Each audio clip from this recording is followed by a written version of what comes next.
Olá, meus amigos, sejam todos muito bem-vindos ao canal Politizando. Eu sou o William Jacob e vou trazer aqui que o Eduardo Bolsonaro fez uma ameaça ao jornalista. Fez uma publicação no X muito esquisita, né? Vamos trazer aqui porque esse deputado, ele mais parece um deputado internacional, já que é Estados Unidos, Argentina, enquanto o Brasil está discutindo coisas aqui na Câmara, ele está batendo perna aí, e o jornalista fez uma manchete a respeito disso, uma matéria a respeito disso, o Eduardo não gosta, e aí faz uma postagem ameaçadora sim, vamos trazer isso aqui. E também falarei do Bolsonaro, que está articulando aí com o Centrão em prol do projeto de lei da anistia. Vamos trazer esses detalhes e outros mais, só que antes quero pedir a sua ajuda. Chegou no canal, viu que não está inscrito? Se puder, se inscreva, ativa aí o sininho das notificações.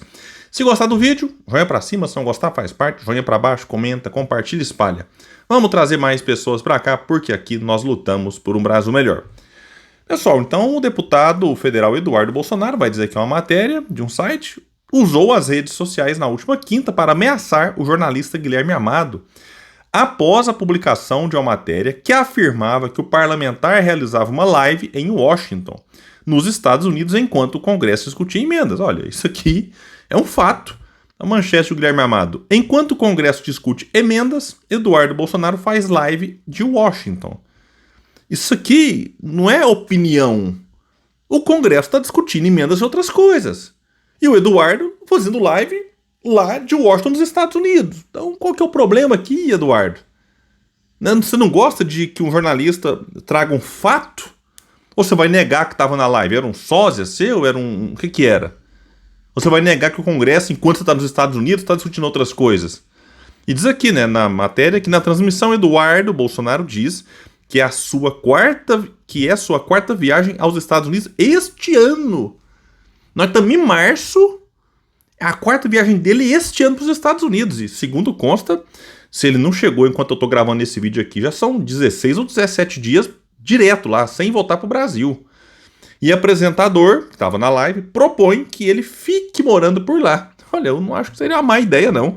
Mas que ele também tenha condições de pagar por, vamos chamar de supostos crimes, que ele pode ter cometido em nosso país, né? Aí o Eduardo não gostou da publicação do Guilherme Amado. Olha, que isso. Aí ele publicou no X o seguinte, um antigo Twitter. Esse é um truque retórico velho, Guilherme Amado. Você está se borrando de medo do trabalho que estou fazendo aqui. Por isso está tentando jogar minha base política contra mim. E continuou. Viram que não adianta ameaçar prender meu passaporte. Agora estão tentando ver se a direita começa a me pressionar para eu voltar e interromper o que estou fazendo aqui, deixando insinuado que é sem importância. Em seguida, Eduardo fez uma ameaça ao jornalista, mencionando que uma das matérias de Guilherme Amado sobre Felipe Martins, ex-assessor de Bolsonaro, teria sido discutida durante sua visita à Casa Branca e finalizou dizendo: estive na Casa Branca, sua matéria da inserção falsa da entrada do Felipe Martins foi um dos assuntos. Você tem razão de ficar com medo. Como assim, Eduardo? Seja mais direto, tenha coragem, ô valentão. Por qual motivo o jornalista brasileiro deve ter medo do que faz um deputado federal do Brasil nos Estados Unidos? Qual que é o motivo? Fiquei curioso. Por que o Guilherme Amado agora tem que ter medo do que o Eduardo Bolsonaro está fazendo lá? E olha, é de uma cara de pau tão grande você ter um deputado que passa aí já 16, 17 dias, e segundo consta aqui sem previsão de retorno, mesmo que ele volte hoje, são 16, 17 dias lá nos Estados Unidos, enquanto continua com o título de deputado federal do Brasil, com trabalho a ser feito na Câmara dos Deputados, apesar que o trabalho dele é de péssima qualidade, então, em tese, nem é tão ruim ele não trabalhar. Porque quando trabalha também atrapalha, né? O difícil é isso. Então sabe o que é pior, se é o Eduardo Bolsonaro nos Estados Unidos ou se é o Eduardo Bolsonaro no Brasil. O ideal é que ele tivesse onde ele quisesse, mas sem o cargo de deputado federal, e que outra pessoa responsável, correta, que luta pelo interesse nacional estivesse no seu lugar. Esse era o ideal dos mundos, né? Mas, enquanto ele está com o mandato, e o povo continua mandando para lá, que também não cai de Marte. Não cai de paraquedas na Câmara dos Deputados. Vai para lá porque o povo votou. Então é importante a gente pensar também no voto, né? Aqui diz na matéria que o deputado tem viajado frequentemente aos Estados Unidos para articular conspirações contra o Brasil, enquanto seu pai, o ex-presidente Bolsonaro, foi denunciado pela PGR por tentativa de golpe de Estado e está prestes a se tornar réu no STF. Muitos falam que está para acontecer. Realmente tem avançado lá. E o Eduardo não vai só para os Estados Unidos, né? Estados Unidos, Argentina, essa ponte aérea aí está mais sendo feita do que para Brasília. E ele é deputado eleito por São Paulo, mas segundo consta não tem muita vinculação com o Estado, que gera revolta em muitos paulistas, porque manda lá para Brasília alguém que não tem vinculação com o Estado, mas usa lá para angariar votos, né, e ser eleito.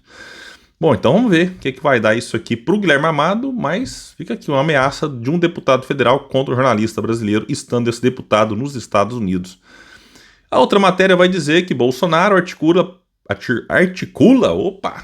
para a PL da anistia ser votado direto em plenário. Aqui vai dizer que ele vem articulando pessoalmente a aprovação de um requerimento de urgência para que o projeto de lei da anistia aos condenados pelo 8 de janeiro seja votado diretamente no plenário da Câmara. E aqui se engana muito quem acha que o Bolsonaro está preocupado com o tio do churrasco que caiu na conversa fiada de gente, foi para Brasília e chegou lá, se empolgou e quebrou, depredou, roubou patrimônio público e pegou aí 15, 16, 17 anos.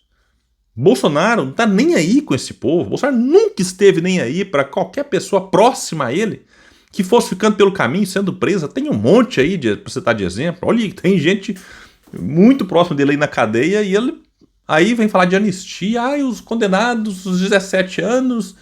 Aí eles pegam ali algumas críticas que muitos de fato fazem. A pena de 17 anos, se é muito, se não é. E aí fica pegando nisso para tentar lutar pela anistia. Só que ele quer anistia para ele mesmo. Não adianta. E tem muita gente que cai nessa conversinha. Mas não adianta que o povo aos poucos precisa acordar. E a gente bate na tecla aqui. O Bolsonaro, repito, está pouco se lixando para os condenados do 8 de janeiro. Pelo contrário, ele até já falou, assim, descartou esse pessoal num dado momento, depois que ele percebeu que, a anistia para eles pode ser importante para mim. Aí ele passou a lutar pela anistia, vai ter protesto, manifestação e tudo mais.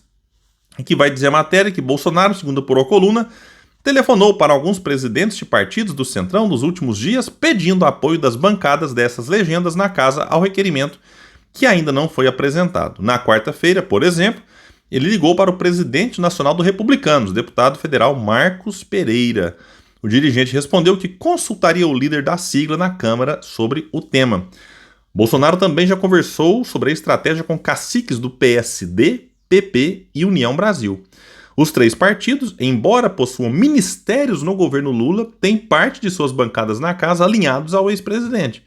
A ideia de Bolsonaro é que o requerimento de urgência seja apresentado nas próximas semanas, com assinatura dos líderes desses partidos do Centrão e do PL. É uma tentativa de demonstração de apoio ao projeto da anistia. Para ser aprovado, o requerimento de urgência precisa de votos favoráveis de, no mínimo, 257 dos 513 deputados, ou seja, a maioria. Se o regime for aprovado, o projeto poderá ser votado diretamente no plenário, sem passar pelas comissões. Então, isso aqui é uma estratégia que pode dar certo. Eu não vou dizer que isso aqui não vai dar, não sei mais o que. Então, é perigoso. O PL tem ali quase 100 deputados. De fato, esses partidos que têm ministérios no governo Lula têm muitos deputados alinhados ao bolsonarismo. Então, eu não acho que seja impossível eles conseguirem essa quantidade aqui, não. Vai depender de quê? Das articulações, de ambos os lados. Agora, William, que ambos os lados?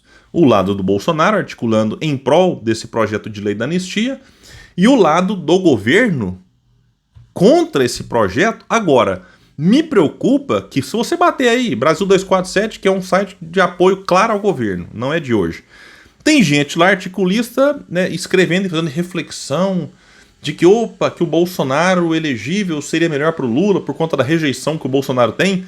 Me preocupa, porque é claro que você não vai ver o PT ou algum partido progressista discursando a favor da anistia. Não vai ter isso, óbvio que não.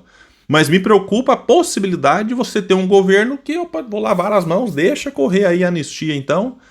E quem, mas vai beneficiar o Bolsonaro. Pois é, mas aí o Bolsonaro volta e aí a polarização está mantida de novo para 2026, Lula-Bolsonaro. Porque a rejeição ao Bolsonaro é muito alta. Muitas pesquisas saem aí. Então, se o Bolsonaro ficar inelegível, vai ter que escolher um outro nome. que não tem, vamos chamar de carisma, você pode gostar ou não, mas Bolsonaro tem um carisma que agrada uma parcela da sociedade.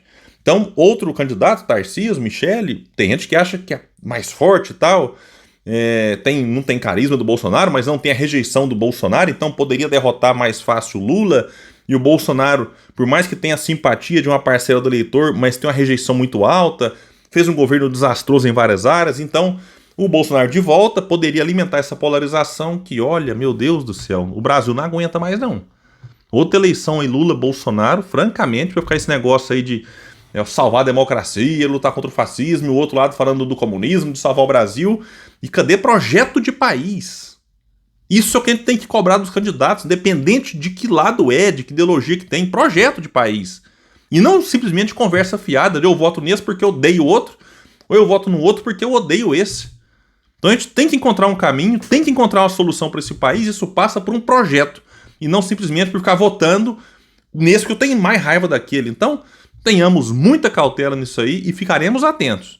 Inclusive nesses movimentos aqui sutis, que já começa a ser escancarado aí por gente próxima ao governo, de que, insisto, o Bolsonaro de volta seria interessante para manter a polarização e facilitar a reeleição do Lula. Fiquemos atentos.